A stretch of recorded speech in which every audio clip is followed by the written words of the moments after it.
ক্ষমতাধর রাষ্ট্রগুলো কেউ কথা কয় না, কথা বললে মন্ত্রীগিরি শেষ। ক্ষমতাধর রাষ্ট্রগুলো কেউ ইসরায়েলের বিরুদ্ধে কথা কয় না, ইসরায়েলের বিরুদ্ধে কথা কইলে তার প্রেসিডেন্টগিরি শেষ। কথা ঠিক কিনা? আবার কিছু কিছু মোড়ল আছে ইসরায়েলের তলে তলে অস্ত্র দিয়ে সহযোগিতা করছে। এই আক্রমণ শুধুমাত্র ফিলিস্তিন যে শুরু এমন না, সারা বিশ্ব থেকে মুসলমানদেরকে নিধন করার জন্য আন্তর্জাতিক ষড়যন্ত্র চলছে। কথা বলেন ঠিক কিনা? মাত্র 80 লক্ষ ইহুদি, 200 কোটি মুসলমান আছে না নাই? কিন্তু মুসলমানদের যত ক্ষতি হয়েছে সব সময় মনে রাখবেন, মুসলমানদের মধ্যে মুনাফিকি করার কারণে মুসলমানদের বড় ক্ষতি হয়েছে। ঠিক কিনা? এই মুনাফিক নিকলি নাই। কথা কন না কেন? আরে কথা কন না কেন? আছে না? মুনাফিক কিন্তু কাফেরের চাইতে আরো জঘন্য। মুনাফিক আপনার মতো আমার মতো চলাফেরা করবে, মাথা টুপি থাকবে, পাগড়ি থাকবে, নামাজ কালাম সব থাকবে, এরপরে দেখবেন মুনাফিকরা এমন কাজ করবে নিজের অস্তিত্বের 12টা বাজায় দিবে। কথা বল ঠিক না বেঠিক? এই সমস্ত মুনাফিকদের কারণে আজকে এই এত বড় ঘটনা। অথচ আজকে আমাকে তো অনেকে বলে আমি কেন এত গরম ভাষায় কথা বলি, এত গরম ভাষা কেন? আমি ফিলিস্তিনের পক্ষে সমর্থন, আমি রাজপথে আছি শুরু থেকে, যখন কেউ নামেও নাই তখন থেকে আমি নেমে গেছি। কথা বল ঠিক না বেঠিক? এই নামানামি নিয়েও বহু ধরনের 2 নম্বরই চলতেছে। সুন্নিদেরকে মাইনাস করা, তাদের নিজের ক্রেডিট দেখাইতে চেষ্টা করতেছে। সুন্নিদেরকে মাইনাস করা যাবে না এই দেশ থেকে, কারণ এই দেশ সুন্নিদের দেশ, এই দেশ আউলিয়া কিরামের দেশ, এই দেশ বাবা শাহজালালের দেশ, এই দেশ শাহপুরের দেশ, এই দেশ গোলাপ শাহর দেশ, গরিবুল্লাহ শাহর দেশ, শাহবাগের দেশ। তুমি বিদ্বেষীরা হেরে যাবে, তাদেরকে জানিয়ে দিও তোমাদের দালালদের দিন শেষ। বাবা শাহজালালের বাংলাদেশ। কথা বলো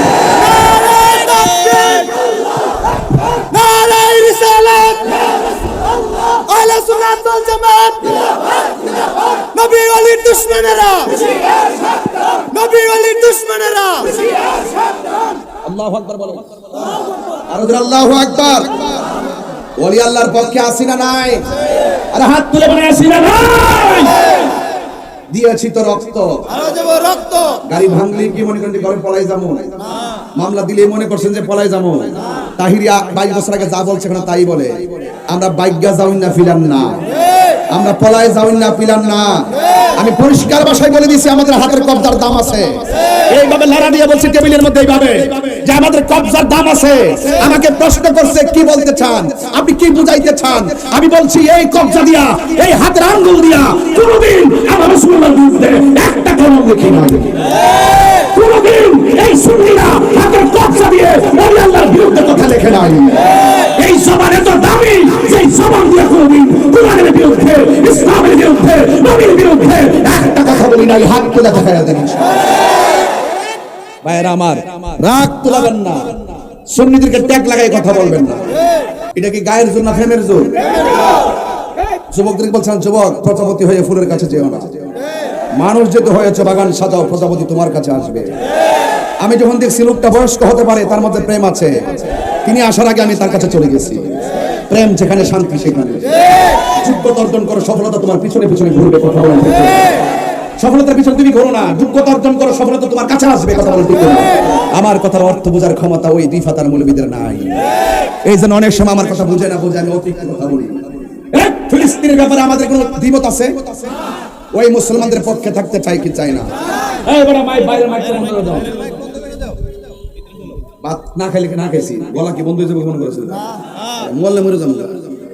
তাহিরি ওই এবারে এই জোরতাছে, এই জোরতাছে, এই জোরতাছে। আহা উঠতে না, মাহফিলটা নষ্ট করে না, করলে আমি দোয়া দিয়ে দিব। বাজার কইয়া দাঁড়িয়েছে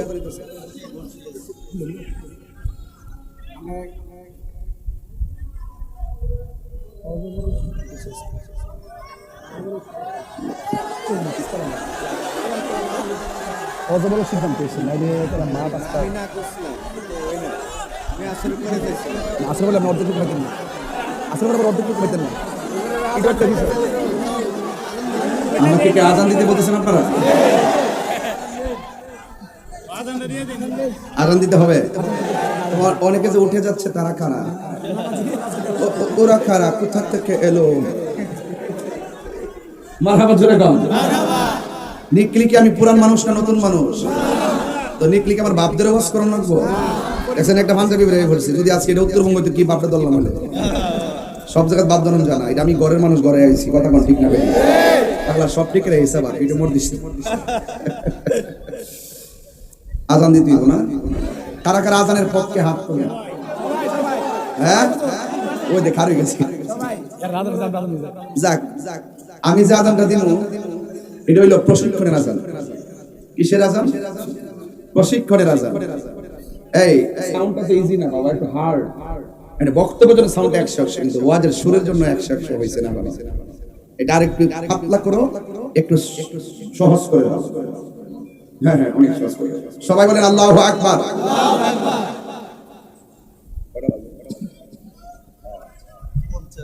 আর আমি যে এইভাবে শিডিউল দিছি এই শিডিউলে কিন্তু ইনশাআল্লাহ থাকবে ওকে কোনো ভেজাল নাই তো মুসলিম বিশ্ব জাগো জাগো শুনো ফিলিস্তিনিদের চিৎকার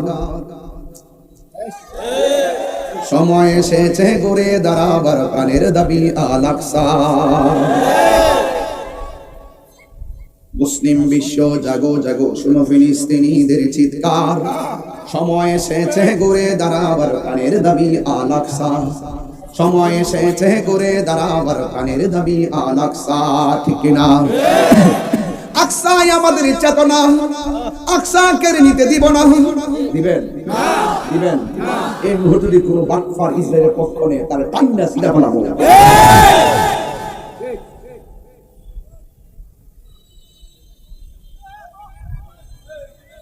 এতদিন বলছি ফিলিস্তিনি পণ্য বয়কট করতে আর আজকে নিকলি থেকে বলবো রাষ্ট্রীয়ভাবে বাংলাদেশে ফিলিস্তিনের পণ্য বিক্রি করা নিষিদ্ধ করতে হবে আমার দেশে কোম্পানি করতে হবে দেশের সন্ত্রাস দেশের মানুষের বিক্রি করবে ইনশাআল্লাহ কথা বলেন ঠিক কিনা হ্যাঁ ইসরায়েলের পণ্য কি বয়কট ইসরায়েলের পণ্য কি বয়কট আমরা ইসরায়েলের পণ্যকে বয়কট করলাম রাষ্ট্রীয়ভাবে যেন ইসরায়েলের পণ্য বাংলাদেশে বিক্রি করা নিষিদ্ধ করবে রাজি আসেনি সবাই মুসলিম বিশ্ব জাগো জাগো শুনো ফিলিস্তিনিদের চিৎকার সময় এসেছে ঘুরে দাঁড়াবার প্রাণের দাবি আল আকসা সময় এসেছে ঘুরে দাঁড়াবার প্রাণের দাবি আল আকসা আকসাই আমাদের চেতনা আকসা কেড়ে নিতে দিব না আকসাই আমাদের চেতনা আকসা কেড়ে নিতে দিব না দাও জুড়ে দাও ইমানি হুঙ্কার প্রাণের দাবি আল আকসা ঠিক না মুসলিম আমরা অভিন্ন জাতি তামান্না দুচোখে শহীদি হিংস্র বর্বর মানবতা বিরোধী হটাও শয়তানি মুদি মুসলিম আমরা অভিন্ন জাতি তামান্না দুচোখে শহীদি হিংস্র বর্বর মানবতা বিরোধী হটাও শয়তানি হুদি জাগো মুসলিম এবার প্রাণের দাবি আল আকসা নারায়ে তাকবীর নারে রিসালাত ফিলিস্তিন ফিলিস্তিন জিন্দাবাদ জিন্দাবাদ মারহাবা গো মারহাবা কোরআন শরীফ আছে নাই 15 পারা কয় পারা 15 পারা ও আজান তো দিতে হবে আর পড়ে আমরা তো নামাজ পড়বো ইনশাআল্লাহ কোন ইনশাআল্লাহ কোরআন শরীফের 15 পারায় মসজিদে আকসার কথা আছে না নাই আরো জোরে এই মসজিদ কি সাধারণ কোনো মসজিদ এই মসজিদটা ছিল মুসলমানদের প্রথম কিবলা এই মসজিদটা এমন মসজিদ যে এই মসজিদে আল্লাহর হাবিব নিজের শরীরে মেরাজে যাওয়ার সময় 2 রাকাত নামাজ পড়েছেন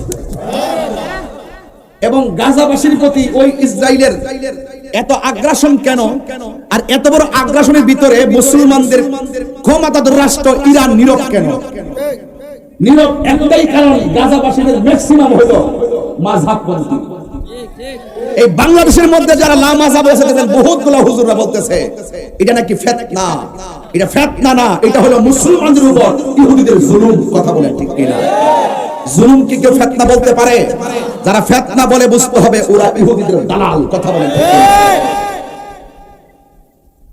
ইহুদিদের দালাল এই জন্য আমার যুবক ভাইরা আমি প্রায় মাহফিলে বলি জীবন যেহেতু পেয়ে গেছেন জীবনটারে ভালো করে উপভোগ করেন আরে এই জীবনের পর এমন একটা জীবন আসবে যে জীবনের নাম হলো আখিরাত, যে জীবনে আপনার আমার সব কিছুর হিসাব নিতে হবে। আমি কাহারো সঙ্গে দ্বন্দ্ব নাই, নিকলিবাসীর সঙ্গে আমার কোনো দ্বন্দ্ব নাই, শুধু একটা কারণে দ্বন্দ্ব। আপনারা অনেকে যারা নবীর বিদ্বেষী, নবীর বিরুদ্ধে কথা বলেন, আপনারা জান্না শুননা সত্যকে গোপন করেন, কথা বলেন ঠিক কিনা? দলিল তালাশ করলে দলিল দিতে পারেন না, শুধু বলেন আমার বড় হুজুর বলছে, এমক হুজুর বলছে। না না, আমরা এমক হুজুরের কথা মানি না, আমরা কোরআন সুন্নাহ মানি। আমার নবী, আপনার নবী বলেন, আমি তোমাদের জন্য দুইটা জিনিস রেখে যাচ্ছি, একটা হলো কোরআন, আরেকটা হলো সুন্নাহ। আমার নবী আরেক দলিলের মধ্যে বলেছেন, আমি তোমাদের জন্য দুইটা জিনিস রেখে যাচ্ছি, একটা হলো কোরআন, আরেকটা হলো আহলে বায়ত।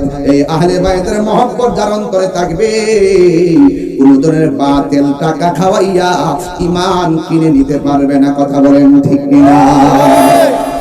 এই জন্য আমার বন্ধুরে, ও যুবকের দল, পায়ের মধ্যে হাত দিয়া বলি, হাসরের ময়দানটা সাধারণ হবে না। সব মাহফিলে কথাগুলা বলি কেন জানেননি? আজকে আমার বন্ধুর অভাব নাই, হাজার হাজার মানুষ আসছে। এমন একটা সময় আসবে আমি টাকা দিলেও এই টাইমে এত লোক আনতে পারবো না। দেখছেন না, বাংলাদেশের রাজনৈতিক দল আছে, টাকা ছাড়া একটা কর্মীও মাঠে আনতে পারে না। বোঝা গেল এই দুনিয়ায় সম্পদ আর দুনিয়ার চলাফেরার গতি যেটুকু, এটা হলো সাময়িকের জন্য। আর নবীর প্রেমের সম্পর্ক যে জায়গা, এটা হলো ইহকাল আর পরকালের জন্য, কথা বলেন ঠিক কিনা? আজকে আপনাদেরকে ভাড়া দেওয়া হয় না, হয়েছে? মাহফিল কমিটিরা ভাড়া দিছে? না না না। কেন কেন আমরা এসেছি? আমরা ভালো করে জানি এই আমি আহলে সুন্নাত ওয়াল জামাত কেন আমরা করি। এই সুন্নি জামাতের মাঝে থাকলেই হাশরের ময়দান যেদিন কায়েম হয়ে যাবে, আমার নবী, আপনার নবী রাহমাতুল লিল আলামিন বলে, সেই দিন কেউ কাউকে পরিচয় দিবে না, কারো কাছ থেকে কোনো বিনিময় নিবে না। এই জন্য এই ময়দান সম্পর্কে অনেক জাহেলে মুরাক্কাব নায়েবে শয়তান আছে, যারা আমার নবীর শাফাআতকে মানে না। এমন মানুষ আছে না নাই? আপনারা জবান খুলে বলেন, আমার নবী শাফাআত করার ক্ষমতা আছে না নাই? নবীজিকে সেই ক্ষমতা দান করেছেন কে? আল্লাহ। কষ্ট আপনারে আল্লাহ দিয়েছে।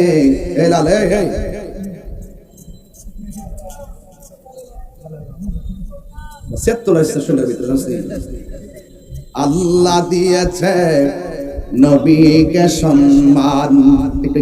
বক্সটা ছাড়েন। আল্লাহ দিয়েছে, বাচ্চাদের সম্মান দিয়েছে। বক্সের কাছে বাচ্চারা মাথা দেখছেন, কান্না দেখছেন, সিলি দিয়ে ফটো হেঁটে দেবো। এই সম্মান দিকে আল্লাহ দিয়েছে নবীকে সম্মান, তোমার হিংসা হবে কি? নবীর সহনে বেয়াদবি করলে, খুব মনোযোগ দিবেন, আধা ঘন্টার ওয়াজ কিন্তু গতকালের ভিতরে ঢুকাইতেছি।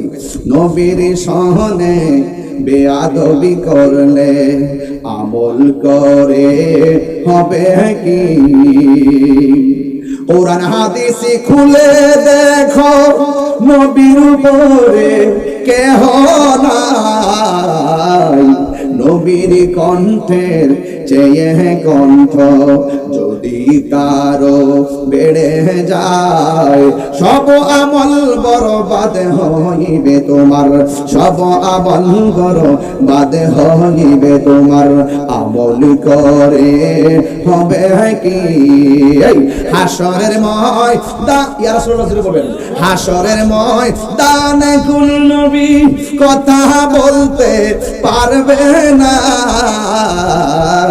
নূর নবী কথা বলিবে। ইয়া রাসূলুল্লাহ, তিনবার করি ইয়া রাসূলুল্লাহ, আর জোরে ইয়া রাসূলুল্লাহ, ইয়া রাসূলুল্লাহ। নূর নবী কথা বলিবেন, বুখারী শরীফে কইলা দেখো না। আল্লাহ দিয়েছে নবীকে সম্মান, আল্লাহ দিয়েছে নবীকে সম্মান, তোমার হিংসায় হবে কি? জোরে জোরে কি আল্লাহু আকবার বলা যাবে না? নবীর সম্মান দিয়েছে কে?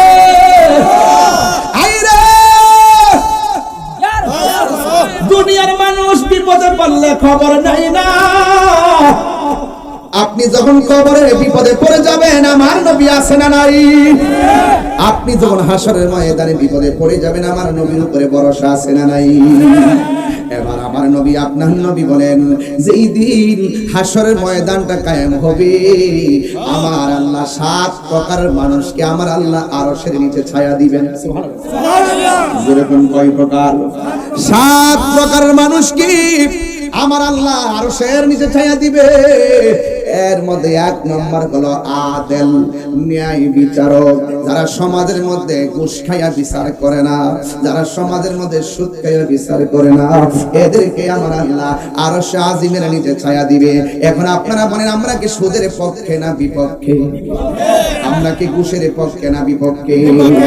এই জন্য যারা ন্যায় বিচারক এদেরকে আমার আল্লাহ আরশে আজিমের নিচে ছায়া দিবে। এরপরে আমার নবী আপনার নবী বলেন আরেক প্রকারের মানুষ হলো যারা দুনিয়ার মধ্যে দান করে। আজকের মাহফিলটাতে হয়েছে অনেক মানুষ আপনারা দান করেছেন, আপনারা মনে করেন না দান করলে লস হয়ে গেছে।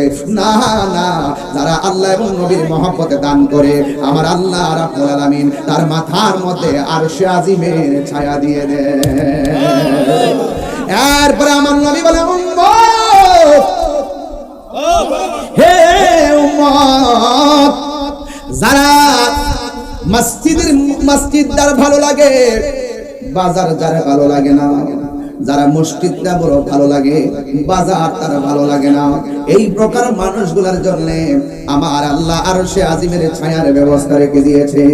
আমাদের নিকলি গ্রামে দেখবেন ধান খেতে বহুত মুরব্বীরা এখনো ক্ষেতের মধ্যে আসে না নাই?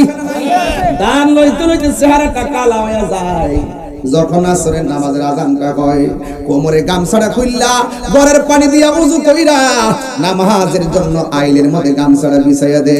লোকটা যদিও কালা কিন্তু লোকটা যখন মারা যায় তার চেহারাটা নূরে ঝলমল করে, ঠিক কি না?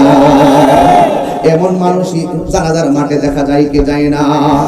হাই রে, আজকেও তো আমি ঘুম থেকে ওঠার পরে এমন একটা সংবাদ শুনলাম, আমার সহযোদ্ধা আল্লামা পীরে তরিকত আল্লামা আসাদুজ্জামান আল কাদরি সুলতানুল কাদরিয়া দরবার বিশ্বাস সাহেব উনার মমতাময়ী আম্মাজানকে নিয়ে গতকাল একটা স্ট্যাটাস দিয়েছিল, আইসিইউতে আছে, হসপিটালে আছে, স্ট্রোক করেছে। কিন্তু আজকে আমি ঘুম থেকে উঠলাম, উঠার পরে শুনলাম তার মমতাময়ী আম্মাজান দুনিয়া ছেড়ে চলে গেছে। ইন্না লিল্লাহি ওয়া ইন্না ইলাইহি রাজিউন। নিঃশ্বাসের কোনো বিশ্বাস নাই। ও যুবকের দল শুনে রাখেন, একটা বার তাকায় দেখেন তো আমার বুকের দিকে কিছু দাগ আছে না? এই যে দেখেন আমার বুকে এখন দাগ আছে। এই দাগগুলা কেন জানেন? আমি আসার আগে কিন্তু ইসিজি করে আসছি, বুকের মধ্যে ব্যথা ছিল, ডাক্তারখানা থেকে আমি কিন্তু এখানে আসছি। একটা মানুষকে করতে যায় যদি আমার মৃত্যু হয়ে যায় অন্তত বলতে পারবো ভালো একটা কাজে রওনা দিয়ে আমার মৃত্যু হয়েছে। কথা বলেন ঠিক কিনা? আমি আজকের হাজার হাজার মানুষ দোয়া করি আল্লাহ যেন আল্লামা আসাদুজ্জামান আল কাদরি হুজুরের আম্মাকে জান্নাতুল ফেরদাউসের আলা মাকাম দান করে, বলুন আমিন। পরিবারের সবাইকে যেন ধৈর্য ধারণ করার তৌফিক দান করে। আরে আজকে হয়তো আমি ওনার মৃত্যুর সংবাদ শুনেছি, একটা মায়ের মৃত্যুর সংবাদ শুনেছি, এমন তো হতে পারে আমার সন্তান তার বাবার মৃত্যুর খবর শুনতে পারতো। কথা বলেন ঠিক কিনা? এই জন্য ওয়াজ মাহফিলটাকে বিনোদন মনে করবেন না, জাস্ট একটা ওভারটাইম মনে করবেন না, মনে করবেন ওয়াজ মাহফিলটা আমার নাজাতের উসিলা হতে পারি। আজকে না খাইয়া যে আপনারা মাহফিলের মধ্যে বসছেন, আমার কাছে যে কত সুন্দর লাগতেছে আমি বুঝাইতে পারতাম না। খাওয়ার নাই, বাড়ি ঘরের খবর নাই, আরে বাবা কাজকর্ম বালাইয়া এমন সুন্দর মাহফিল স্বাভাবিকভাবে হয় না রে বাজান। আমি যেমনে রুটিনটা করছি এমনি আপনারা বইয়া রইছেন।